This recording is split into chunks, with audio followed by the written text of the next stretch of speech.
శ్రీ గురుభ్యో నమః. హరి ఓం. జై శ్రీకృష్ణ. ఇవాళ మనం జనమేజయ మహారాజు ఎవరో తెలుసుకుందాం. మనం కలిపి మూవీ చూసాం కదా, అందులో ఉత్తర గర్భం మీదకి అశ్వత్థం బ్రహ్మాస్త్రాన్ని వేస్తాడు. అప్పుడు శ్రీకృష్ణ పరబ్రహ్మ దాన్ని ఉపసంహరించి ఒక బిడ్డను కాపాడతాడు. అతడే పరీక్షిత్ మహారాజు. ఆ పరీక్షిత్ మహారాజు యొక్క కొడుకే ఈ జనమేజయ మహారాజు. ఈ జనమేజయ మహారాజు ఒక యాగాన్ని తలపెట్టాడు. ఆ యాగశాలలోకి దేవసుని అనే ఒక కుక్క యొక్క చిన్న పిల్లాడు వచ్చాడు. అసలు ఏం జరుగుతుంది చూద్దామని వచ్చాడు.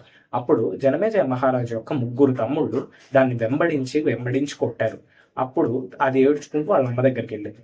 అప్పుడు దేవసుని వచ్చి ఏమీ తెలియని పసిపిల్లాడి మీద ముగ్గురు రాజకుమారులు ఎంబడిబడి కొట్టేంత దారుణమైన విషయం జరుగుతుంది. అసలు నీ రాజ్యంలో ఏం జరుగుతుంది అన్నట్టు జనమేజయుడిని ప్రశ్నించింది. అదే కాకుండా ఏమీ తప్పు చేయకుండా శిక్షించారు కాబట్టి మీరు కూడా ఏమీ తెలియకుండా ఏదో ఒక ఆపదలో ఎదుర్కొంటారని చెప్పి అక్కడి నుండి వెళ్ళిపోయి. అసలు జనమేజయ మహారాజు చేసిన సర్పయాగం ఎందుకు మొదలవుతుందో తెలుసుకోవాలంటే నెక్స్ట్ వీడియో ఫాలో అవ్వండి.